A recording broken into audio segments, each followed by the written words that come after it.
There are many things leaders can do to help support the health and well-being of their team. This is the last one I'm going to share with you. Sometime early in the pandemic, maybe after the first wave, my wife and I got brave enough to go out and get Chinese food and bring it home. So after we wiped down the bags and the containers with our alcohol wipes and peeled off our latex gloves, we opened up our containers and ate our dinner and got to our fortune. Now this is the fortune that I got, and I read it, I handed it to my wife, and we both had a good laugh. Now if you ever meet my wife, it'll become very clear that she's the fun one of the two of us. I'm more serious than her. So I said, Beth, you need to help bring the fun out of me. And so this fortune is actually taped on to the frame of my monitor at work as a reminder to me that my team probably likes me when I'm more fun and less serious. So just knowing how leaders impact the mood, the tone of the team is important. Now, I think we can all agree that the mental health of employees is in shambles. All the statistics, all the articles show that. But it's not just the employees, it's the managers too. When the same question number 2, the one on the bottom, is asked of managers, 70% say that they would leave their current job for another job with a pay cut if it better supported their mental health.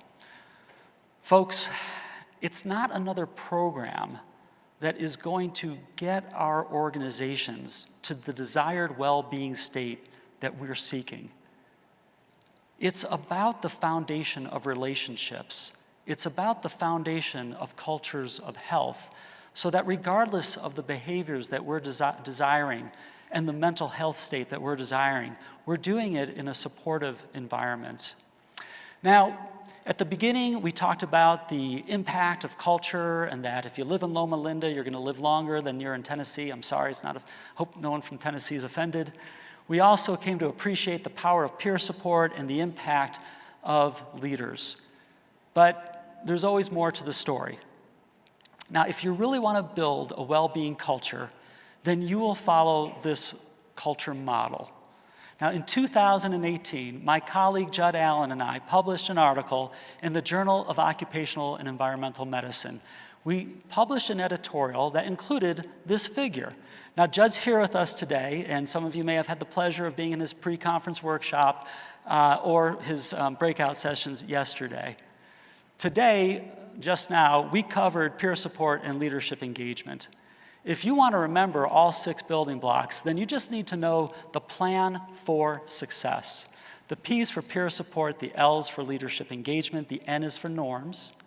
The first S in success is for shared values, the 2 C's for culture connection points, and the last S for social climate. We're not going to have time today to review all the other building blocks, but I hope you'll pursue them. On the last slide, you'll see some resources that you can follow up with. Now, Phil Jackson was a great basketball player, and he was a good role model, but still, that doesn't necessarily make him a great coach. Basketball is a very fast-paced sport. The ball is flying all over the place. There's lots of noise. I mean, the fans are screaming. They're literally waving their arms in the air purposely to distract the opposing players. Phil is credited with bringing calm and focus to his team. He did this by asking them to meditate. He introduced mindfulness. Imagine this, these big, strong, muscular, professional athletes, with some of them with very big egos. And this is 30 years ago when mindfulness was really not talked about. Think about the conversations in the locker room. But Phil did not train the players himself. He actually asked George Mumford to do this. George is a sports psychologist. Phil needed help, and George stepped up. Now, I don't think that any of us have the budget to bring a certified mindfulness instructor in to help each person on our team, yet alone each person in the organization. And I don't think it's necessary. I think that we can help our leaders understand the skills they need to help support the health and well-being of the people on their team.